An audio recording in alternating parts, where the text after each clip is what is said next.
Hey guys, what's going on? This is Kyle at ProjectionHub. And so I lead the custom business plan writing services at ProjectionHub. And before that, I was an SBA loan officer for about 7 years. And today's video, because the last one I think was received really well, is we're going to do another round of like FAQs about SBA business plans, how those kind of work together. And so I've pulled together a few more questions from various YouTube comments, from DMs and emails and support questions and all that kind of stuff, and pulled out a few more examples because we always have different ones coming in. But yeah, I'm just going to answer a few of those and we'll see how many we can get through, 10 minutes or so, and try not to go any longer than that. So, okay, first question is, my credit is okay, but not amazing, and I don't have a ton of cash for a down payment. Can a really strong business plan actually make up for that, or am I wasting my time if my finances aren't perfect? Okay, so this is an interesting question. So I'm going to assume in this case, person's trying to start a business versus like growing one or even potentially buying one. And yeah, it is no secret that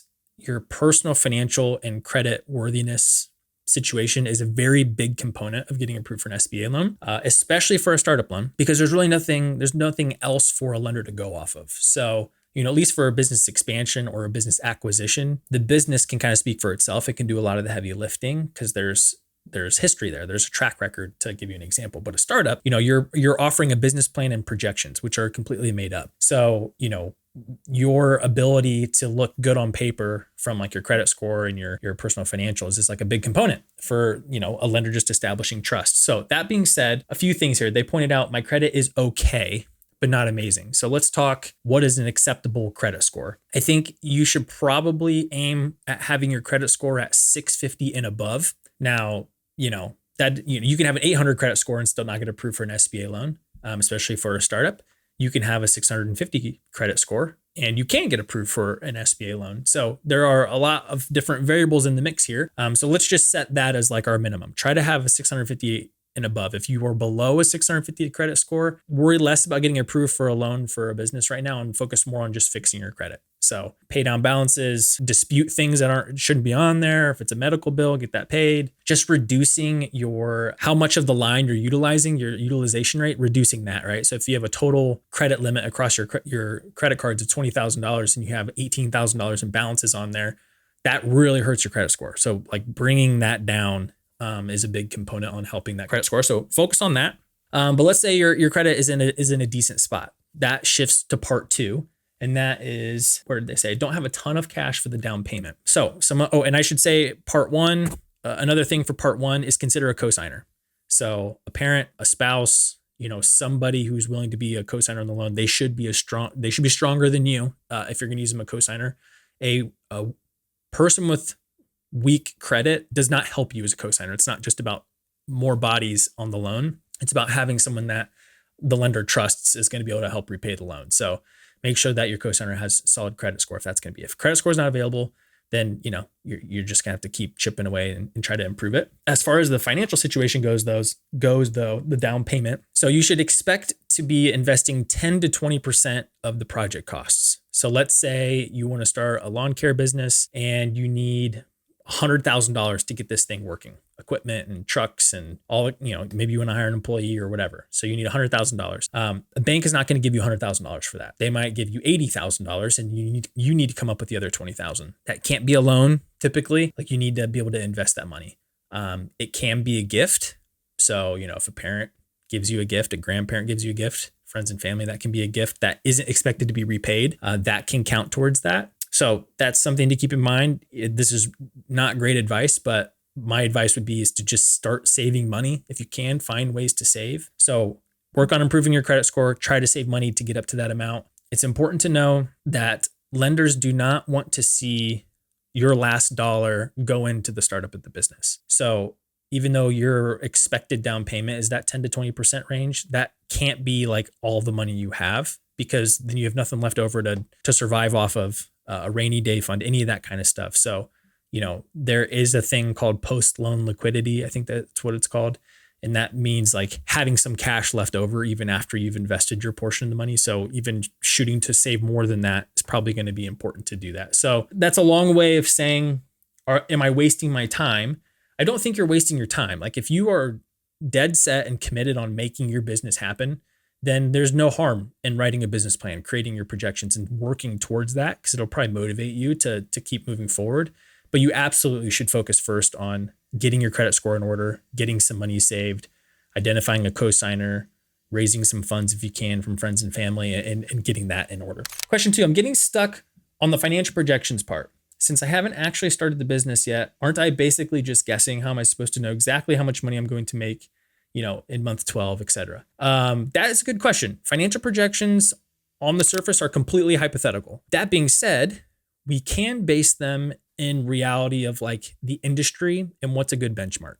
So to be totally honest, what I would recommend doing is go to, Gemini or go to ChatGPT or any of those tools and ask for what's a typical benchmark there. So get specific. Say, I want to start a lawn care business. I live in Indianapolis, in Indiana. Say I want to start a lawn care business in Indianapolis. What does a typical one crew landscaping business look like as far as average revenue, profitability, startup costs? And that's going to help give you a range. Even if you want to take it one step further, ask that same question to Gemini, to ChatGPT, to Claude, to Grok, and see what they all say, and then take the highs and lows, and that gives you your range. So when you're putting together your projections, you know what your maximum and minimum should be. So, this isn't meant to be a sales pitch, but we do offer on our website financial projection templates. So, you could go and you could buy our landscaping template. There are lots of templates out there. You don't have to use ours necessarily, but what that template's going to help you do is it's going to help you understand what inputs, what assumptions you need to know. So, continuing our example, how many crews are you going to have? How many yards per day are you going to try to do? What are your typical services cost? So all of those types of things are called assumptions, the things that go into calculating your projections. And using those AI tools can be very helpful at identifying what is a good starting point for those assumptions. So create your projections, use a template, but then use those, what you hear back from those tools, as your benchmark. Okay. You don't want to be above that or below that, because when it comes to apply for your loan, you don't want them to be like, whoa, these numbers are way higher than anything I've ever seen, or they're way too low to even be profitable. So short answer, and you can, once you've done the projections, you're going to have these ratios and percentages and things like your gross profit, your net income, and just see what those percentages are and compare those to the benchmarks. If you're saying, hey, my business is going to generate 50%, net profit every year, like that's not real life, right? Your lender's going to know that you're missing a huge expense or you're not accounting for something. So it might say, landscaping companies can expect to earn 15 to 20% net profit margin. And are you in that range? So totally fair question, but yeah, finding those benchmarks and then filling out your projections realistically for what makes sense for your situation, and then making sure they're in line with what those industry norms or benchmarks are going to be is probably the best case there. When I write about my competitors in my business plan, should I be honest about how good they are? I feel like if I say they are too strong, the bank won't lend to me. But if I say that they suck, I look like I haven't done my research. Yeah, this is a tricky one. Sometimes there's two things at play here. I've read a lot of business plans where people, or like if I'm writing a business plan for someone, I say, hey, who do you think your most direct competitors are? Because you have direct competitors and you have indirect competitors. So direct competitor, let's say I'm opening a sandwich shop. A direct competitor is probably going to be other sandwich shops. If I'm opening a Jimmy John's, is there Jersey Mike's nearby? Is there a Subway nearby? Indirect competitors are going to be Panda Express, like all the other options that are there. So, there are a lot of times I've asked someone like, who do you think your direct competitors are? And they say, oh, I don't have any competitors. Nobody else does this in the area. There is always a competitor. Okay. So even if there's not a direct competitor, there's always someone else somebody can choose to spend their money with. So you need to dig deep when it comes to that. If you're, starting something that's recreational or entertainment, what are the other, if you're trying to open up a golf simulator, what else do people do in that town that's for fun, right? Is there a golf course? Is there a movie theater? Is there a go-kart track, right? Like that same kind of category. So definitely make sure you talk about competitors. Don't ever say you don't have any competitors. That implies you haven't really thought it out. Now, when talking about like how much should you talk them up? I have found it's advantageous to identify, like if it's going to be competitive, you need to talk about what they do well, but then what they don't do well. And the niche you should serve is those things that they may not do well.